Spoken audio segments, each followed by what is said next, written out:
روى الإمام البخاري رحمه الله في صحيحه عن عبد الله بن عباس رضي الله عنهما أن رسول الله صلى الله عليه وسلم قال: أقرأني جبريل على حرف فلم أزل أستزيده حتى انتهى إلى 7 أحرف. الحمد لله وكفى والصلاة والسلام على من لا نبي بعده اما بعد. گزشتہ سبق میں نے آپ کے سامنے یہ بات رکھی تھی کہ ذوات الیا میں امام ازرق کی 2 وجہ ہیں عام ذوات الیا میں، فتح و تقلیل. اچھا، رؤوس الآیہ جو ہیں اس میں تفصیل ہے. رؤوس الآیہ میں اگر آخر میں ہا ہو تو پھر ازرق کی 2 وجہ ہیں، اور اگر آخر میں ہا نہ ہو پھر ازرق کی 1 وجہ. یہ 3 شکلیں ہیں رؤوس الآیہ کی، ایسے ہی ہے نا؟ یعنی 3 شکلیں ذوات الیا کی. ایک ذوات الیا جو رؤوس الآیہ پہ نہ ہو، دوسری وہ ذوات الیا جو رؤوس الآیہ پر ہے اور اس کے آخر میں ہا بھی ہے، جیسے والشمس ضحاها والقمر اذا تلاها والنار اذا جلاها. یہ روایت ہے ورش من طریق شاطبیہ، اس میں بھی 2 وجہ تھیں. اور تیسری وہ ذوات الیا جو رؤوس الآیہ پہ ہے لیکن آخر میں ہا نہیں ہے، جیسے والضحى واللیل اذا سجا وغیرہ، والنجم اذا هوى ما ضل صاحبكم وما غوى وغیرہ. اس میں ایک ہی وجہ ہوتی ہے. ان 3 رؤوس الآیہ، 3 ذوات الیا جو ہیں، ان کو اگر ملا کے پڑھا جائے تو تحریرات کے مسئلے ہیں. اس میں 5 مذاہب ہیں جو چلتے آ رہے ہیں، جن میں سے 3 مذاہب صحیح ہیں، 2 مذاہب صحیح نہیں ہیں. جو 2 مذاہب صحیح نہیں ہیں وہ شیخ زیاد رحمہ اللہ نے بیان بھی نہیں کیے، لیکن میں ویسے آپ کو سرسری بیان کر دوں گا. جو 3 مذاہب صحیح ہیں ذرا ان میں سے دیکھیے کہ پہلا مذہب یہ ہے جو نیچے لکھا ہوا ہے، اس نے میں نے آپ کو پڑھایا بھی تھا نیچے سے، کہ تینوں میں مطلقاً تقلیل کریں. یہ شرح میں شیخ زیاد نے لکھا ہے الاول التقلیل مطلقاً، کہ آپ یوں پڑھیں کہ تینوں میں مطلقاً تقلیل کریں. دوسرا یہ ہے تقلیل رؤوس الآیہ التی فی آخری ہا، اس رؤوس الآیہ میں جس کے آخر میں ہا ہے، جیسے والشمس ضحاها، اس میں تقلیل کریں. اور اس کے علاوہ باقی دونوں ذوات الیا، یعنی مراد کون سی ذوات الیا ہوئی؟ ایک وہ ذوات الیا جو کہ رأس آیت پر ہے اور اس کے آخر میں ہا نہیں ہے، جیسے وضحا، اور وہ ذوات الیا جو ہے وسط آیت میں، جیسے ھدی للمتقین پہ اگر وقف کر کے ہدا کریں. تو ان دونوں میں فتح کیجیے. یہ 2 مذہب یہ ہو گئے. تیسرا مذہب جو ہے وہ نیچے مذہب ابن بلیمہ میں شعر نمبر 57 میں آ رہا ہے، اور وہ مذہب یہ ہے، میں نے آپ کو غالباً اس نے لکھوایا بھی تھا، وہ مذہب یہ ہے کہ تلخیص ابن بلیمہ جو ہے نشر کے 58 مصادر میں سے ایک کتاب ہے. ابن بلیمہ جو ہے امام ہے اس کتاب کے، مصنف ہیں. انہوں نے کہا ہے کہ عام ذوات الیا جو وسط آیت میں آتی ہیں، یا وہ رؤوس الآیہ جو غیر ملحق بالہا ہیں، جیسے والضحا، ان 2 میں تو تقلیل کریں، ان 2 میں تقلیل کریں. جبکہ والضحا والشمس ضحاها والقمر اذا تلاها وغیرہ جیسی رؤوس الآیہ میں آپ فتح کریں. اب آپ دیکھیں دوسرے تیسرے مذہب میں کیا فرق ہے. دوسرے مذہب میں والشمس ضحاها وغیرہ جیسی رؤوس الآیہ میں کیا کرنا ہے؟ تقلیل، اور باقی دونوں میں کرنا ہے فتح. اور اس مذہب میں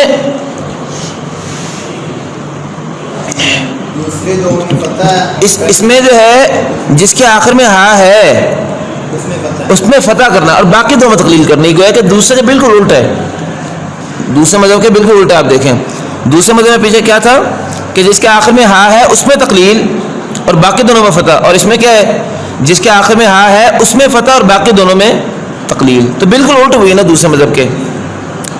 یہ 3 مذہب ہیں جو پڑھے جا سکتے ہیں. اب ذرا ہم کتاب سے ان کو پڑھتے ہیں. چلے، ویسے میں نے آپ سے کہا تھا 2 مذہب اور بھی ہیں، میں وہ بھی آپ کو بیان کر دیتا ہوں. چوتھا مذہب ہے، ادھر دیکھیے جو کتاب میں بیان نہیں ہوگا، وہ ہے مطلقاً فتح. تینوں میں فتح پڑھیں، تینوں میں فتح پڑھیں. یہ مذہب جو ہے صاحب تجرید کا ہے، لیکن یہ مذہب شاذ ہے اور غیر مقروء ہے، اس کو نہیں پڑھا جا سکتا۔ اور پانچواں مذہب یہ ہے کہ تینوں قسموں کی ذوات الیاء میں فتح بھی کریں اور ذوات الیاء میں تقلیل بھی کریں، تینوں میں فتح بھی جائز ہے، تینوں میں تقلیل بھی جائز ہے۔ البتہ یہ مذہب لے کہتے ہیں کہ رؤوس الآیہ کے میں اگر ہا آ جائے آخر میں تو پھر فتح زیادہ معروف ہے، اور اگر آخر میں ہا نہ ہو پھر فتح قلیل ہوگا اور تقلیل زیادہ معروف ہے۔ اچھا یہ مطلب بعض لوگوں نے شاطبیہ سے نکالنے کی کوشش کی ہے، بعض شراح شاطبیہ نے بیان کی ہے، وہاں اصل میں شاطبیہ میں عبارت ہے قد قل فتحها کی عبارت ہے، شاطبیہ اگر آپ کھولیں نا تو وہاں انہوں نے کہا تھا قد قل فتحها کہ رؤوس الآیہ میں اگر ذوات الیاء آ جائے تو اس کے اندر فتح کی بھی تقلیل کی ہے انہوں نے، تو بعض لوگوں نے اس کا مطلب قلہ کا معنی قلیل نہیں بلکہ بعض لوگوں نے اس سے مراد بالکل اور لے لیا، ہم نے وہاں کیا تھا وہاں فتح کی بھی تقلیل کی ہے، تو انہوں نے کہا کہ فتح کے اندر قلیل اور کثیر کا مطلب نکال لیا وہاں سے انہوں نے۔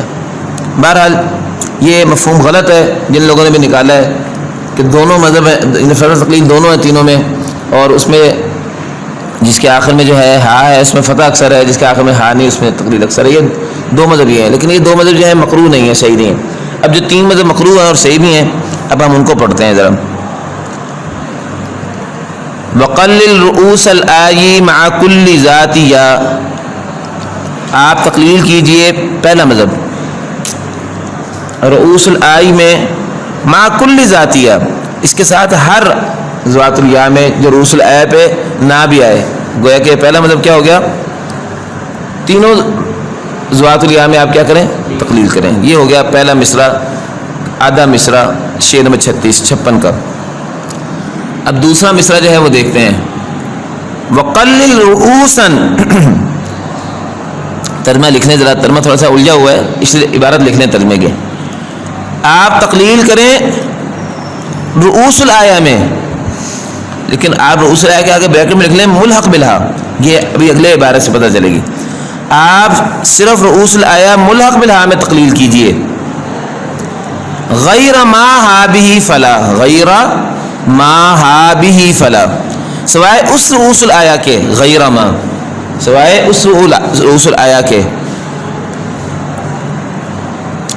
غیر ما ہا بہ جس کے آخر میں ہا نہیں ہے، ما کا معنی نافی ہے، سوائے اس رؤوس الآیہ کے جس کے آخر میں ہا نہیں ہے تو اس میں تقلیل نہ ہوگی، فلا یعنی فلا یقلل، غیر ما ہا بہ سوائے اس رؤوس الآیہ کے کہ نہیں ہے اس میں ہا، فلا تو ایسی رؤوس الآیہ کے علاوہ والی جو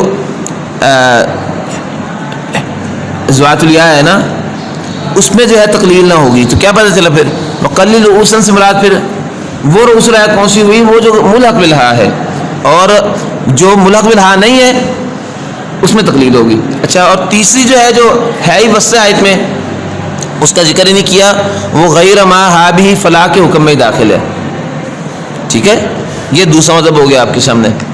تیسرا مذہب آپ دیکھیں وہ ہے وقلل من التلخیص ذل یا عندہ، التلخیص لابن بلیمہ کی طرف اشارہ ہے۔ اس کتاب کی روح سے آپ عام ذوات الیاء میں تقلیل کریں۔ یہاں بھی ذرا ترجمہ ذرا تھوڑا الجھا ہوا ہے، ترجمے کو ذرا خود لکھ لیں۔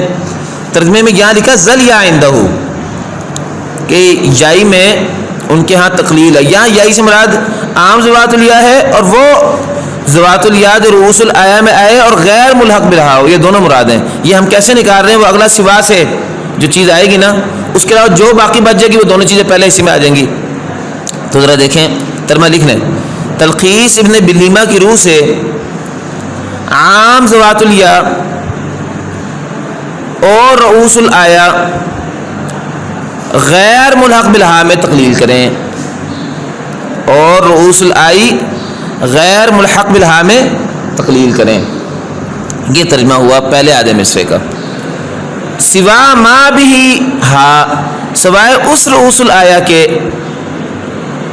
ما بھی ہا جو ملحق بالہا ہو، من رؤوس رؤوس الآیہ سے، یعنی اس میں تقلیل نہ کریں، اس میں کیا کریں پھر مراد ہے اس میں فتح کریں، یعنی پہلے والے معاملے میں تقلیل کریں سوائے اس رؤوس الآیا والے ذوات یا کے جو ملحق بالہا ہو، اس میں یعنی تقلیل نہ کریں، یعنی پھر کیا کریں؟ فتح کریں. تو گیا ملحق بالہا والی رؤوس الآیا میں فتح اور اس کے علاوہ باقی دونوں قسم کی ذوات الیا میں تقلیل. اس لیے یہ ذل یا عندہ سے مراد میں نے باقی دونوں چیزیں مراد لی ہیں، چونکہ آگے جس کو مستثنا کر دیا اس ایک کو نکال کر ذوات الیا کی باقی دونوں قسمیں وہ ذل یا عندہ سے مراد ہو جائیں گی. یہ 3 مذہب ہو گیا آپ کے سامنے. چلیں بیٹا یہاں پہنچ کے یہ بات تو ختم ہوگی ہماری، لیکن آپ کو ایک اور بات جو ہے وہ بتانا ضروری ہے. وہ یہ ہے کہ 58 کتابیں تھیں نا نشر کی، جو نشر کے مصادر میں شامل تھیں. ان کتابوں میں جو تلخیص ابن بلیمہ تھی نا، اس کا نام ہے تلخیص العبارات، اس کا پورا نیچے نام بھی لکھا ہوا وہ دیکھیں، تلخیص العبارات بلطف الاشارات، یہ نیچے ان کا پورا تعارف ہے امام ابن بلیمہ کا. ان کا پورا نام ہے ابو علی الحوازی الملیلی القیروانی، اور یہ تلخیص العبارات بلطف الاشارات جو ہیں یہ ان کی کتاب ہے. ان کا پورا نیچے ترجمہ دیا ہے غایۃ النہایہ ابن جزری سے لے کر محقق نے. تو یہ جو نسخہ علامہ متولی تک پہنچا نا اس کتاب کا، اور اس کے بعد آج ہمارے پاس بھی یہ نسخہ متداول ہے. اس نسخے میں ابن جزری کے پاس جو نسخہ تھا نا تلخیص کا، اس کا کچھ فرق پایا جاتا تھا. بس نشر میں تلخیص کے حوالے سے ذوات الیا میں صرف فتح لکھا ہوا ہے، نشر میں تلخیص ابن بلیمہ کا حوالہ دے کے ابن جزری نے خود صرف فتح لکھا ہے، جبکہ متداول نسخے میں تلخیص ابن بلیمہ میں تقلیل لکھی ہوئی ہے. تو یہ فرق موجود ہے، جسے پتہ چلتا ہے کہ صاحب نشر کے پاس جو نسخہ تھا تلخیص کا وہ کچھ تھوڑا فرق تھا، اور جو نسخہ امام متولی کے پاس پہنچا پھر آج ہمارے پاس پہنچا اس میں کچھ فرق ہے. چنانچہ متولی نے تقلیل یائی پر، ابھی یہ جو مذہب آپ نے پڑھا تیسرا، جو مزید مسائل مترتب ہوتے ہیں ان مترتب مسائل کو اگلے 10 شعروں میں نظم کیا ہے. اور شیخ زیاد نے ان تمام مسائل کو، یہ تقریباً آپ دیکھیں گے 17 کے قریب مسائل ہیں، ہم شمار بھی کریں گے، وہ الروض النظیر یعنی شرح فتح الکریم کے آخر میں متولی نے بیان کیے تھے. شیخ زیاد نے ان کو اختصار کی غرض سے، ترتیب کی غرض سے یہاں جہاں مسئلہ تھا اس کے ذیل میں بیان کر دیا، ورنہ الروض النظیر کے آخر میں ان کو بیان کیا گیا تھا. تو بہرحال اب ہم جو ہیں وہ ان اس مذہب پر، یہ جو تیسرا مذہب آپ نے پڑھا ہے نا، اس پر جو مترتب ان 17 مسائل ہیں، یعنی اگر آپ نے تیسرے مذہب عمل کیا نا تیسرے مذہب پر، تو پھر آپ کو ان چیزوں میں جو آئندہ آ رہی ہے پھر اس سیٹ کے مطابق چلنا پڑے گا آپ کو. پھر آپ دوسری چیز نہیں بڑھ سکتے. پھر جو طے ہوگا نا تیسرے مذہب پر یہ چیزیں طے ہیں جو آپ کے سامنے اب آنے لگی ہیں. اچھا کچھ باتیں ایسی بھی ہیں جو کہ شیخ زیاد نے بھی یہاں بیان نہیں کی، وہ انشاءاللہ اضافے کی صورت میں بتاؤں گا. یعنی شیخ زیاد نے 17 چیزیں بیان کی ہیں، ویسے یہ چیزیں 24-25 کے قریب ہیں جن کو متعین ہونا چاہیے. وہ جو 4-5 چیزیں مزید ہیں جو چھوڑی گئے وہ تلخیص ابن بلیمہ سے باقاعدہ جو ہے وہ شیخ تمیم زوبی رحمۃ اللہ علیہ نے اپنی شرح تنقیح میں بیان کی ہیں، وہاں سے میں ان کا اضافہ آخر میں آپ کو کروا دوں گا. تو ذرا دیکھیے سب سے پہلی بات تیسرے مذہب پر، تیسرا مذہب تلخیص ابن بلیمہ سے جو ہے اس پر جو چیز مترتب ہوتی کہتے ہیں علیہ اقصرن وسط لحمز. پہلا مسئلہ یہ کہ اس تیسرے مذہب کے ساتھ مد بدل میں صرف قصر و توسط جائز ہوگی، صرف قصر و توسط جائز ہوگا، طول جائز نہیں ہوگا تیسرے مذہب پر. اگر آپ نے تیسرا مذہب کو پڑھنا شروع کیا نا، پورا قرآن مثلا ریکارڈنگ کروا رہے ہیں، تو پھر مد بدل میں یا توسط کر لیں یا قصر کر لیں، طول جائز نہیں مد بدل میں. اب یہاں شیخ زیاد نے مد بدل کے مستثنیات یعنی اسرائیل وغیرہ، آل آنا، آج ذکرینی، آل آنا اور اس کے ساتھ عادن الاولا، اور اسی طرح جو ہے وہ حمزہ وصلی کے بعد حرف مدہ ہو جیسی ای تھی اس میں بھی 2 قول ہیں، ان کو بیان نہیں کیا. تو اس بارے میں شیخ تمیم زوبی فرماتے ہیں ان کا حکم بھی یہی ہے، یعنی ان میں بھی طول جائز نہیں ہے، یعنی جس قول پر مستثنا نہیں ہے اس قول پر اس میں بھی طول نہیں ہوگا، وہ بھی اس کے حکم میں داخل ہے، یعنی ان میں بھی صرف قصر یا توسط ہوگا، طول نہیں ہوگا. تو پہلی بات. دوسری بات ولینہ بقصر سوا شیء فوسطہ تقبل. آپ نا یہ نمبر بھی لگاتے جائیں، ولینہ پہ نمبر 2 لگا لیں. اور شیء کے علاوہ جو مد لین کے باب میں جیسے کہی آ سو آ استئی اسا وغیرہ میں قصر متعین ہے اس مذہب پر. البتہ شیء میں سوا شیء ان کے فوسطہ تقبل، اس میں توسط کریں گے آپ. اب کیا مطلب ہوا؟ شیء میں طول جائز نہیں ہے، اور عام جو شیء کے علاوہ مدنی کے کلمات ہیں ان میں صرف قصر کریں گے، ان میں توسط طول جائز نہیں ہے. یہ تیسرے مذہب پر یہ مسئلہ نکل رہا ہے. تیسرا مسئلہ وہ یسکت بین الصورتین، بین الصورتین آپ کو پتہ ہے ازرق کی وجہ زیادہ ہیں، 3 وجہ جائز ہیں، ان میں صرف سکتہ متعین ہوگا، وہ یسکت بین الصورتین۔ تیسرے مذہب پر اگر آپ پڑھ رہے ہیں تلخیص ابن بلیمہ کا جو مذہب ہے اس پہ صرف سکتہ متعین ہوگا۔ چوتھی بات وَإِنَّهُ لِسَانٍ مِّنَ الْحَمْزَتَيْنِ كَانَ مُسَهِّلًا، اس تیسرے مذہب پر أَنذَرْتَهُمْ اور حمزتین فی کلمتین متفقتین جاء امہ ہؤلاء اور اولیاء اولئک، ان ساری شکلوں میں صرف دوسرے حمزہ میں تسہیل جائز ہوگی۔ ازرق کے لیے جو ابدال ہوتا تھا نا انذرتہم، اور جاء احد میں جاء احد، ہؤلاء میں ہؤلاء کنتم، ابدال والی وجہ جائز نہیں ہے ازرق کے لیے۔ کتنی باتیں ہو گئیں؟ 4۔ یہ ہم نے 10 کے 10 شعر آج پڑھ لینے چونکہ آسان سی بات ہے۔ 5ویں بات وابدل حمزہ الوصل مدن، اس تیسرے مذہب کے مطابق آج ذکرین اللہ آل آنا، ان دونوں میں 2 وجہ ہوتی ہیں نا، ابدال اور تسہیل، تو اس میں حمزہ وصلی میں ابدال مع المد ہی جائز ہے تیسرے مذہب پر۔ کیا مطلب؟ آج ذکرین پڑھیں گے، آل آنا پڑھیں گے، تسہیل جائز نہیں ہے ان تینوں کلمات میں۔ آپ کو نا نا تمام خطاب اس میں 2 وجہ ہوتی ہیں۔ کتنی باتیں ہو گئیں؟ 5۔ ذرا میرے ساتھ آپ ملیں گے نا تو جلدی جلدی ہو جائے گا کام۔ 6ٹھی بات وزاد یا لدا ہاؤلائن والبغائن، یہاں بات ختم ہو گئی۔ آپ کو پتہ ہے کہ 2 کلمے جو ہیں ہاؤلائن ادھر دیکھیں اور البغائن، اس میں 3 وجہ ہیں ورش کی، ایک دوسرے حمزہ میں تسہیل، دوسرے حمزہ کا یا سے ابدال، یا ساکنہ سے، اور تیسرا دوسرے حمزہ کا یا مکسورہ سے ابدال، ہاؤلائن کنتم صادقین، یہ مستثنا تھا۔ تو کہتے ہیں کہ ان 2 کلمات ہاؤلائن اور البغائن میں یا مکسورہ کے ساتھ ابدال متعین ہوگا۔ تسہیل تو جائز ہوگی چونکہ تسہیل تو پیچھے آ گئی تھی نا کہ حمزتین میں تسہیل متعین ہوگی، آیا نا پیچھے، اور ان 2 کلمات میں یا مکسورہ بھی جائز ہوگی۔ کیا مطلب؟ ابدال بھی یا المدہ والی وجہ جائز نہیں ہے۔ ٹھیک ہے، 6 باتیں ہو گئی۔ چلیں 7ویں بات وساحل، یہ اوپر شعری کے پر ایک کلمہ موجود ہے، اس کے پاس ہے 7ویں بات شروع ہو رہی ہے، اس لیے وہاں پیچھے لکیر لگا لیں تاکہ بات آپ کو واضح رہے۔ وساحل ارأیت وہا انتم وقد مدہ، یہ 7واں مذہب ہے، مدہ وہ بات ختم ہوگی۔ کہتے ہیں کہ آپ نے ارائیت میں آپ کو پتا ہے 2 وجہ ازرق کی، ارائیت اور ارائیت، اس میں تسہیل متعین ہوگی تیسرے مذہب پر، اور ہاں انتم میں شاطبیہ میں 2 وجہ تھیں، ادھر ذرا متوجہ ہو، ایک تھی ہاں انتم اور دوسری تھی ہاں انتم، اور طیبہ میں آ کے ایک تیسری وجہ کا اضافہ ہو گیا تھا ہاں انتم، یہ طیبہ میں تیسری وجہ زیادہ ہوئی تھی ازرق کے لیے، تو تیسرے مذہب پر یہ تیسری وجہ جو طیبہ میں زیادہ ہوئی تھی یہ والی وجہ متعین ہے۔ کیا مطلب؟ تسہیل مع المد، پھر اس میں مد و قصر دونوں ہوتے ہیں، چنانچہ فرماتے ہیں ہاں انتم وقد مدہ، ہاں انتم میں بھی تسہیل لیکن اس میں تحقیق انہوں نے مد کی ہے، یعنی تسہیل مع المد والی وجہ متعین ہوگی، جو طیبہ میں آ کے ازرق کے لیے تیسری وجہ زیادہ ہوئی تھی ہاں انتم میں۔ کتنی باتیں ہو گئی جی؟ 7۔ 8ویں بات وفی کتابیہ انی بالسکون تعملا، آپ کو اگر یاد ہو شاطبیہ میں بھی کتابیہ انی میں 2 وجہ تھی ازرق کی ورش کی، کتابیہ ہنی اور نقل اور عدم نقل، تو فرماتے ہیں کہ اس میں عدم نقل یعنی سکون کے ساتھ جو وجہ نا اس پر آپ عمل کریں گے، تعملا یعنی کیا مطلب؟ اس میں نقل والی وجہ جائز نہیں ہے، 2 وجہ تھیں۔ کتنی باتیں ہو گئی جی؟ 8۔ بیٹے 8 نہیں، ہم اگر 9 کر لیں، چونکہ ارائیتا اور ہاں تم کو 2 الگ الگ شمار کر لینا، وہ 2 الگ الگ مسئلے تھے۔ مثلا میں نے 2 شمار کیا، آپ 1 بھی کر سکتے ہیں، ویسے بہرحال میں نے 2 شمار کیے تھے ان کو، ہاں تو ارائیتا الگ الگ، اور کتابی یا انی 9 نمبر کلمہ ہو گیا۔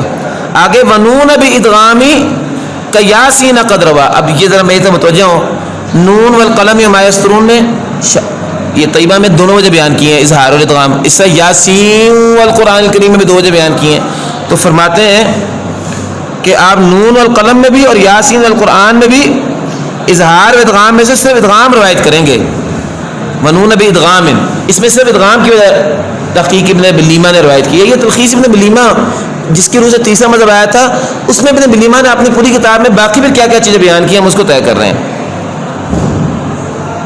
قد روا، اچھا جی 10 باتیں ہو گئیں، یا 11 کر لیں اگر آپ نے 2 شمار کرنی ہے، یاسین نون والقرآن کو، نون والقلم وما یسطرون کو۔ چلیں بہرحال میں نے 1 شمار کی ہے، وقلل معہا، یہاں تک بس، معہا یا یہاں تک، یہ 11ویں بات ہے اور 12ویں بات ہے۔ وقلل، یہ وقلل دونوں میں سے کوئی بات کر لیں، وقلل معہا یا، ہا یا سے مراد ہے وہ ہا جو یا کے ساتھ آئی ہے، وہ کون سی ہا ہے؟ کاف ہا یا عین صاد، وہ ہا یا کے ساتھ ہے نا، آپ ذرا نا اس میں تھوڑی غلطی ہے، ہا کے بعد کوما لگا ہوا آپ کو، بس ہا کے بعد یہ کاٹ دیں، کوما غلط ہے، کوما لگائیں یا کے بعد جا کے، کوما لگائیں یا کے بعد جا کے. تو کہتے ہیں کہ یاسین کی یا میں اور اس کے ساتھ ہا یا میں، اس میں آپ جو ہے تقلیل کر دیں.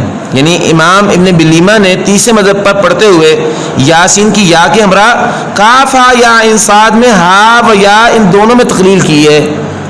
کاف ہے یہ وہاں 2 بجے ہیں ازرق کی، تو اس میں تقلیل متعین کی، اور اس کے ساتھ یاسین کی یا میں بھی، وہ کہاں سے نکلا؟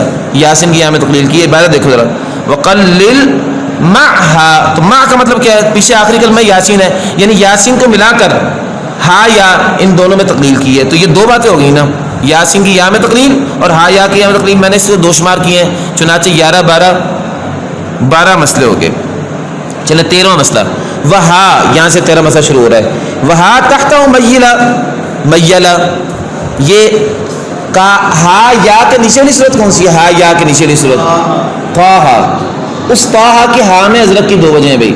تو اس میں ابن بلیمہ نے امالہ والی وجہ متعین کی ہے اس تیسرے مذہب پر، اس تیسرے مذہب پر امالہ متعین کی ہے.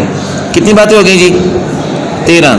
14واں، اب 14 میں نا بیٹا یہ باب الراءات میں نا ازرق کے کافی کلموں میں 2 وجہیں ہیں. ان میں جو ہے 2 شعروں میں ایک مسئلہ بیان کریں گے، وہ 14واں مسئلہ ہے. پھر 2 شعروں میں ایک مسئلہ بیان کریں گے، میں آپ کو بتاتا ہوں. پہلے آپ شعر نمبر 63 اور 64 کو دیکھیں. فرماتے ہیں کہ اجرامی جو سورہ ہود میں آیا، تنتصران جو سورہ رحمان میں آتا ہے، ساحران جو سورہ طٰہٰ قصص میں آتا ہے، اسی طرح انطہرا سورہ بقرہ والا، وکذاکلا، اور اسی طرح 2 جگہوں پر سران کلمہ، یہ 2 جگہ سے مراد ہے، سورہ قاف اور سورہ معارج میں. اسی طرح ذراعہ سورہ کہف میں، پھر ذراعاً سورہ حاقہ میں.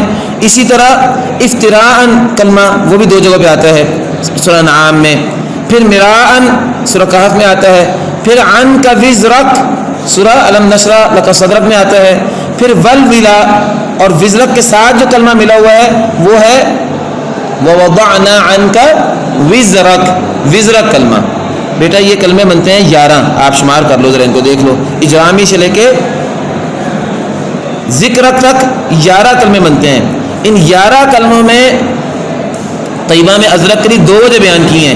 تو اس تیسرے مذہب پر دونوں وجہ جائز ہیں. اس تیسرے مذہب پر ان 11 کلموں میں دونوں وجہ جائز ہیں. یہ آپ کے سامنے لکھا ہوا بالخلفی، ٹھیک ہے نا. اچھا اب 2 شعروں میں اب 15 نمبر مسئلہ شروع ہو رہا ہے. یہ 14 مسئلے ہو گئے نا. اب 15 نمبر مسئلے میں آپ کے سامنے مزید کچھ کلمے آئیں گے. ان میں بھی طیبہ میں 2 وجہ تھیں، لیکن تیسرے مذہب پہ صرف تفخیم متعین ہے راہ کے اندر. وہ کلمے ذرا دیکھو. وفخم فی فرقن، فرقن سورہ شعراء میں آتا ہے. والاشراق سورہ صاد میں آتا ہے. ارم سورہ فجر میں آتا ہے، ارم ذات العماد. عشیرتکم سورہ توبہ میں آتا ہے. اسی طرح شرارن، اس کلمے میں 2 وجہ بیان ہوئی تھی، یہ سورہ مرسلات میں آتا ہے. اس کے بعد کبرن، یہ کلمہ سورہ مومن میں آتا ہے. اس طرح عشرون صابرون یغلبون مئتین، یہ سورہ انفال میں آتا ہے. یہ کتنے کلمے ہو گئے؟ 7 کلمے ہو گئے، ذرا دیکھ لو. 7 کلمے ہو گئے، ذرا دیکھ لو. اور 8واں جو ہے ایک قاعدہ ہے پورا، وہ ہے مع ذات ضمتن. ہر وہ راہ مضمومہ میں 2 وجہ ہوتی ہے نا ازرق کی، آپ کو یاد ہی ہوگا. راہ مضمومہ مع قبل کسرہ میں 2 وجہ ہوتی ہے نا. ان میں اس میں بھی صرف تفخیم. تو ان 8 چیزوں میں امام ابن بلیمہ نے طیبہ میں 2 وجہ بیان ہوئی ہے، لیکن تیسرے مذہب پڑھتے ہوئے ان 8 چیزوں میں ابن بلیمہ کیا کریں گے؟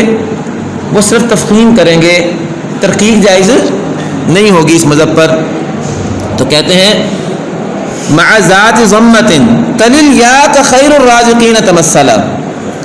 اچھا اس میں بھی ایک شرط ہے، یہ لکھ ترجمہ اس کا لکھ لو. مع ذات ضمت سے ترجمہ لکھو، ترجمہ ذرا اس کا آنا چاہیے. اور ایسی راہ مضمومہ تلل یا جو کہ یا ساکنہ ما قبل فتح سے ملی ہو، یا ساکنہ ما قبل فتح سے ملی ہو، جیسے خیر الرازقین کی مثال ہے. خیر الرازقین کی مثال ہے. بیٹا اب آپ کو میرا خیال ہے ایک بات یاد دلاتا ہوں، آپ کو یاد آ جائے گی بات. آپ کو یاد ہے کہ ازرق کے لیے مد بدل اور رائے مضمومہ اگر کٹھے آ جائیں تو عقلی 6 وجہوں میں سے 5 جائز ہوتی ہیں، اور ان میں سے ایک وجہ ابن بلیمہ کی آتی ہوتی ہے. تلخیص ابن بلیمہ کا حوالہ دیتے ہوتے ہیں، توسط کے ساتھ تفخیم منع ہوتی ہے، لیکن اگر ماقبل یا ساکن ہو پھر وہ وجہ آ جاتی ہوتی ہے. وہ یہی تلخیص ابن بلیمہ کی یہ وجہ ہے، یہاں سے وہ وجہ نکل رہی ہے. ٹھیک ہے. تو یہ 8 مسئلوں میں ازرق کے لیے 2 وجہ طیبہ میں، تو یہاں صرف تفخیم متعین ہے. کتنے مسئلے ہو گئے جی؟ 15. یہ 2 شعروں کو میں نے 15 نمبر دیا ہے نا، اس میں 8 مسئلے بیان ہوئے ہیں. اچھا بیٹا یہاں نا باب الراعات میں تلخیص ابن بلیما کی روح سے فعلاً ذکراً کے وزن پہ آنے والے کلمات میں بھی 2 وجہ بیان کی گئی تھیں، طیبہ میں بھی اور شاطبیہ میں بھی.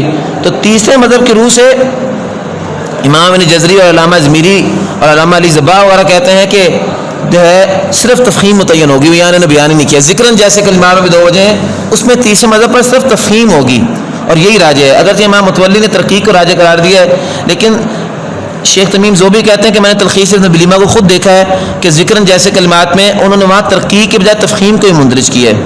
چلیں بہرحال اس مسئلے کی مزید وضاحت آگے شعر نمبر 83 میں بھی آ رہی ہے.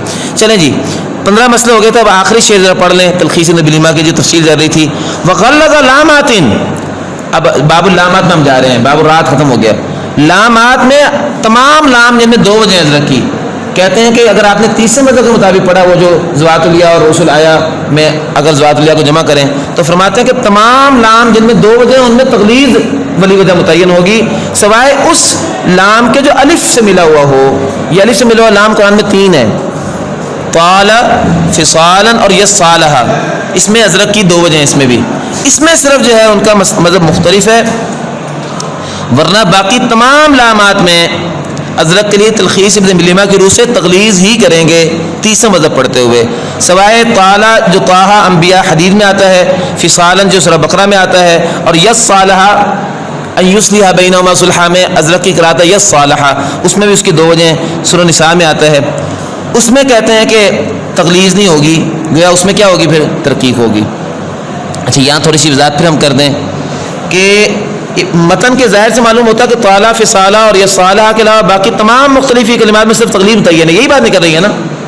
حالانکہ ان یوصل وغیرہ جیسے کلمات ادھر میں متوجہ ہوں، یوصل یا فلما فصل قالوا، تو میں اگر فصلا پڑھتے ہیں نا حضرت، اگر وقف کرتے ہیں تو 2 وجہ ہوتی ہیں، فصل اور فصل. یہ بھی طیبہ اور شاطبیہ میں دونوں وجہ لکھی ہیں. اگر وقف کرتے ہیں ایسے لام پر تو متن کے ظاہر سے لگتا ہے اس میں تغلیظ متعین ہوگی، حالانکہ صحیح بات یہ ہے کہ اس میں ترقیق متعین ہے. تلخیص ابن بلیما سے میں نے کہا تھا نا بات یہ زائد آپ کو بتاؤں گا. انہوں نے 17 باتیں بیان کی، ہم کچھ باتیں زائد بھی بیان کریں گے. ان میں ایک مسئلہ یہ بھی ہے کہ یوصل وغیرہ کلمات میں ایسا مسئلہ نہیں ہے. باقی یہ بات ٹھیک ہے کہ باقی معنی کلمات کی بات آتا ٹھیک ہے، حتیٰ کہ صل صالن اس میں بھی 2 وجہ بیان کی ہیں امام ابن جزری نے، اس میں بھی تغلیظ مقدم ہے. بہرحال چلیں آخری 16 مسئلے ہو گئے. 17واں اور آخری مسئلہ ومحیایا بالاسکان والفتح کملا. محیائی میں 2 وجہ ہیں ازرق سے، تو اس میں اگر آپ نے تیسرے مذہب کے مطابق پڑھا تو ابن بلیما نے محیایا میں اسکان اور فتح دونوں وجہ جو ہیں وہ پڑھی ہیں. گویا کہ اس میں دونوں وجہ ہی جائز ہوں گی، کوئی ایک وجہ متعین نہیں ہے. بس یہی 17 مسئلے ہیں جو تیسرے مذہب کے مطابق اگر ہم پڑھیں تو یہ 17 مسئلے مترتب ہوتے ہیں، اور آپ نے ماشاءاللہ ان کو بڑی اچھی طرح سمجھ لیا ہے. یہاں جا کے ہمارا جو ہے موضوع یہ جو عنوان تھا نا حکم زوات الیاء مع رؤوس الائی، اس کا مسئلہ ختم ہو گیا. وآخر دعوانا ان الحمد للہ رب العالمین.